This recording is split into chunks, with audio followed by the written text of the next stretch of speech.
Hello friends, welcome back to my channel. இன்றைக்கி நம்ம சேனலில் ரொம்பவே டேஸ்டான ப்ரான் தொக்கு ரெசிபி தான் பார்க்க போகிறோம். தொக்கு செய்கிறதுக்கு ப்ரான் நல்லா வாஷ் பண்ணி 250 கிராம்ஸ் அளவுக்கு எடுத்துருக்கிறேன். இதில் அரை ஸ்பூன் அளவுக்கு ஜிஞ்சர் கார்லிக் பேஸ்ட் ஆட் பண்ணிக்கலாம். காரத்துக்கு அரை ஸ்பூன் அளவு மிளகாய் தூள் சேர்த்துக்கலாம். 2 தடவை மசாலா சேர்க்குற மாதிரி இருக்கும், அதனால் ஃப்ரை பண்ணுறதுக்கு கொஞ்சமாக ஆட் பண்ணிக்கணும்.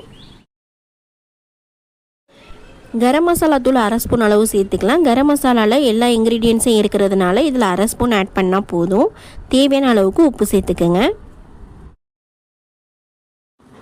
ஃபுட் கலர் ஆப்ஷனல் தான், வேணும்னா சேர்த்துக்கலாம். நான் ஒரு பிஞ்ச் அளவுக்கு சேர்த்துருக்கிறேன். மசாலா எல்லாமே சேர்த்ததுக்கப்புறம் நல்லா மிக்ஸ் பண்ணணும். மிக்ஸ் பண்ணி ஒரு 5 மினிட்ஸ் வரைக்கும் இதை ஊற வைக்கணும். ப்ரான் வாஷ் பண்ணி எடுக்கும் போது கொஞ்சம் கூட தண்ணி இல்லாமல் சுத்தமாக வடிகட்டிட்டு அதுக்கப்புறம் தான் மசாலா எல்லாமே சேர்க்கணும். அடுத்து தொக்குக்கு தேவையான அளவுக்கு ஆனியன் கட் பண்ணிக்கலாம். நான் மீடியம் சைஸில் 5 ஆனியன் கட் பண்ணியிருக்கிறேன். உங்களுக்கு தொக்கு எந்த அளவு வேணுமோ அதுக்கு தகுந்த மாதிரி கூடுதலாக ஆனியன் ஆட் பண்ணிக்கிங்க. மீடியம் சைஸ் தக்காளி 3 எடுத்துருக்கிறேன், அதையும் சின்னதாக கட் பண்ணிக்கலாம். நிறைய பேர் நான் போடுற வீடியோஸ் எல்லாமே பார்க்குறீங்க, எனக்கு சப்போர்ட் பண்ணுறீங்க. இருந்தாலும் என்னோடய சேனலை சப்ஸ்கிரைப் பண்ணாமல் பார்க்குறீங்க. சப்ஸ்கிரைப் பண்ணிவிட்டு பார்த்தீங்கன்னா எனக்கு இன்னும் கொஞ்சம் சப்போர்ட்டாக இருக்கும். நல்ல காரமான பச்சை மிளகாவாக இருந்தால் 1 சேர்த்துக்குங்க, அப்படி இல்லைனா 2 மிளகாய் கட் பண்ணிக்கிங்க. அடுத்து பேனில் 3 ஸ்பூன் அளவுக்கு ஆயில் ஆட் பண்ணியிருக்கிறேன். ஆயில் நல்லா ஹீட் ஆகணும். ஹீட் ஆகினதுக்கப்புறம் மிக்ஸ் பண்ணி வச்சுருக்கிற ப்ரானை இது கூட ஆட் பண்ணிக்கலாம்.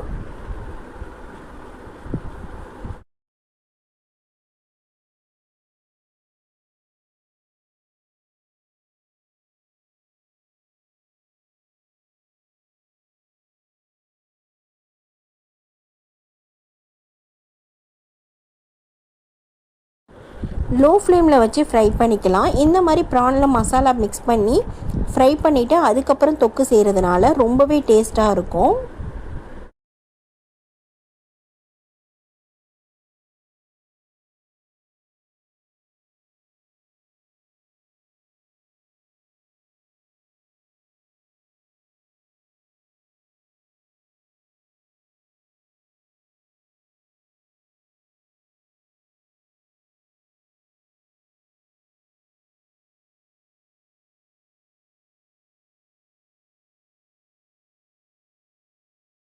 ஒரு சைடு பொரிஞ்சதுக்கப்புறம் மறு சைடு திருப்பி போட்டு பொரிச்சிக்கலாம்.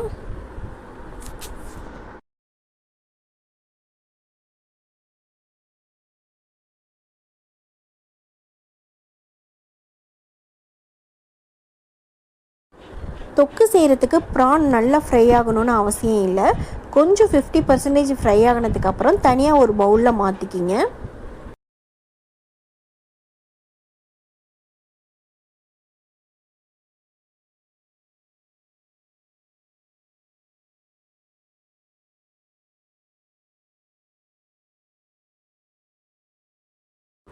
ஃப்ரை பண்ண இதே ஆயிலில் தான் தொக்கு செய்யணும். பொரிச்சதை தனியாக எடுத்து வச்சுக்கலாம். பொரிச்ச ஆயில் கம்மியாக இருந்துச்சுன்னா கூடுதலாக 1 ஸ்பூன் அளவுக்கு ஆயில் சேர்த்துக்குங்க. அது கூட கட் பண்ணி வச்சுருக்க ஆனியனை சேர்த்துக்கலாம்.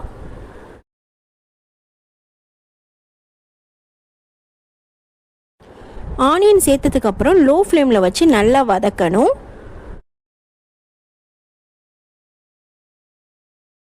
ஆனியன் எந்த அளவுக்கு வதங்குதோ டேஸ்ட்டும் அந்த அளவு சூப்பராக இருக்கும். அதனால் லோ ஃப்ளேமில் வச்சு நல்லா ஆனியன் கலர் சேஞ்ச் ஆகிற வரைக்கும் வதக்கணும். ஆனியன் வதங்கினதுக்கப்புறம் 2 ஸ்பூன் அளவுக்கு ஜிஞ்சர் கார்லிக் பேஸ்ட்டு ஆட் பண்ணியிருக்கிறேன். ஏற்கனவே நம்ம ஃப்ரை பண்ணும்போது 1 ஸ்பூன் ஆட் பண்ணியிருக்கிறோம். அதிகமாக ஜிஞ்சர் கார்லிக் பேஸ்ட்டு சேர்த்துடக்கூடாது, கசக்கிற மாதிரி இருக்கும்.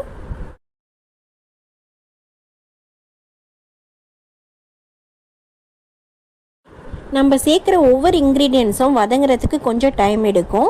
டைம் எடுத்து நம்ம வதக்கினாலும் நமக்கு டேஸ்ட்டு நல்லா வரும். ஒன்றைக்கு ஒன்றே நம்ம எல்லா மசாலாவுமே ஆட் பண்ணோம்னா அந்த அளவுக்கு ஃப்ளேவர் நல்லா இருக்காது.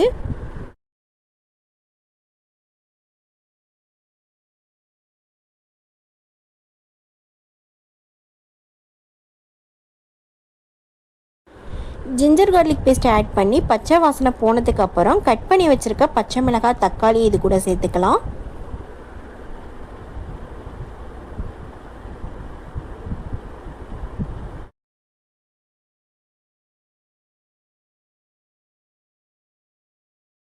அடுத்து தொக்குக்கு தேவையான அளவுக்கு உப்பு சேர்த்துக்குங்க. நான் 1/2 ஸ்பூன் அளவுக்கு உப்பு சேர்த்துருக்கிறேன்.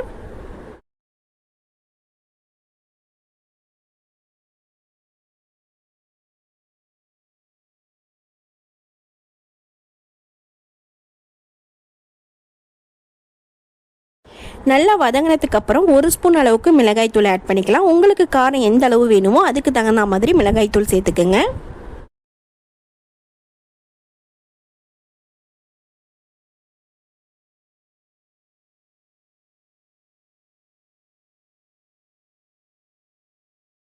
இறால் ஃப்ரை பண்ணும்போது நம்ம தேவையான மசாலா எல்லாமே ஆட் பண்ணியிருக்கிறோம். அதில் கொஞ்சம் உப்பு காரம்லாம் இருக்கும். இந்த தொக்குக்கு நீங்கள் கொஞ்சமாக சேர்த்துட்டு தேவைப்பட்டால் மறுபடியும் ஆட் பண்ணிக்கிங்க.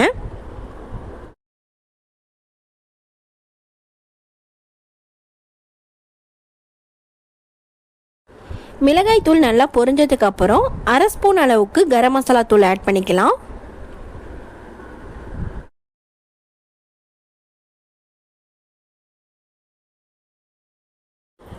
ஒரு ஸ்பூன் அளவு மல்லித்தூள் சேர்த்துக்குங்க. உங்களுக்கு எந்த அளவுக்கு தொக்கு வேணுமோ அதுக்கு தகுந்த மாதிரி மல்லித்தூள் ஆட் பண்ணிக்கிங்க. நீங்கள் இன்க்ரீடியன்ஸ்லாம் அதிகமாக எடுத்துருந்தீங்கன்னா 1/2 ஸ்பூன் அளவுக்கு கூட நீங்கள் சேர்த்துக்கலாம்.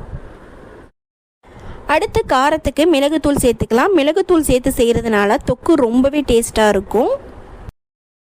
நான் 3/4 ஸ்பூன் அளவுக்கு மிளகுத்தூள் ஆட் பண்ணியிருக்கிறேன்.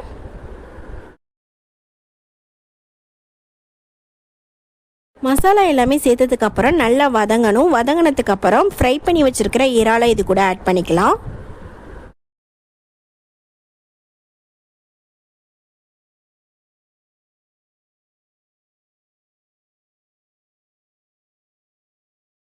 ப்ரான் சேர்த்ததுக்கப்புறம் 2 மினிட்ஸ் வரைக்கும் ஆயிலே நல்லா குக் ஆகணும்.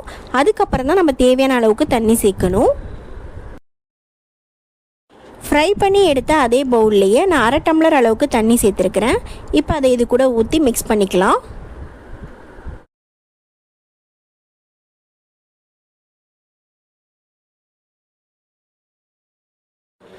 தண்ணி சேர்த்ததுக்கப்புறம் உப்பு காரம்லாம் கரெக்டாக இருக்கான்னு செக் பண்ணி பார்த்துட்டு தேவைப்பட்டால் ஆட் பண்ணிக்கலாம்.